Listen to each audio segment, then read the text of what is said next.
Il y a quelques jours, j'ai fait une vidéo dans laquelle je parlais du restaurant Le Goût du Pays de Philippe Simon, qui à ce jour est fermé. Dans cette vidéo, j'exprimais mon étonnement sur le fait que Philippe Simon, quelqu'un qui se présente comme un grand entrepreneur, qui forme les gens à investir et est devenu multimillionnaire en Afrique, a été incapable de gérer un petit business de restauration.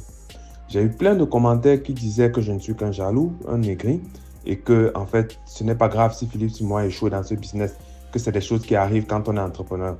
Tout d'abord, cela m'a beaucoup marqué de constater combien les Africains peuvent être si peu exigeants envers les gens qui se présentent à eux comme des experts et qui leur vendent des formations très chères en leur promettant la réussite.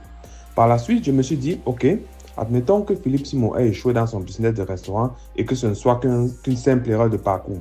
C'est alors là que j'ai eu l'idée de faire une vidéo pour vous présenter le bilan des activités connues de Philippe Simon à ce jour.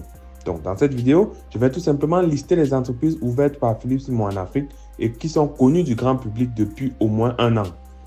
Nous allons ensemble voir combien d'entre elles sont toujours en activité. Alors, en me basant sur les vidéos qu'il a lui-même faites sur sa chaîne, j'ai pu identifier les business suivants. Culture de pastèques, culture de maïs, élevage de poulet, élevage de porc, élevage de lapins, élevage de poissons, provenderie, restaurant, promotion immobilière, c'est-à-dire location de meublés ou achat de maisons, achat et revente des maisons. Enfin, construction et vente des maisons plutôt. Alors, location de véhicules, chaîne YouTube, vente des formations. Alors, si j'ai oublié certains business, faites-moi savoir en commentaire. Il est possible que j'ai oublié effectivement certains business parce que peut-être je n'ai pas suivi toutes ces vidéos. Bon, alors là, on peut voir qu'il me semble que parmi les 12 business que je viens de lister ici, seuls les 4 derniers existent encore à nos jours. Si je mens, vous pouvez le dire en commentaire.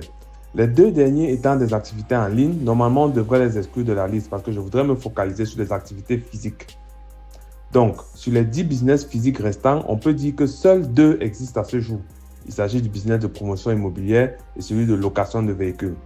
Bon, si je suppose que le fait que Philippe Simon continue de parler de ces business à ce jour est un signe que ces business se portent bien, ce qui est une hypothèse généreuse vu qu'en fait un business peut exister et être à l'agonie, alors on peut donc en déduire que le bilan actuel de Philippe Simon dans l'entrepreneuriat en Afrique est de 2 sur 10. Si on était à l'école, on dirait 4 sur 20. Alors je vais me tourner à présent vers les fans de Philippe Simon et ceux qui croient en lui coûte que vaille.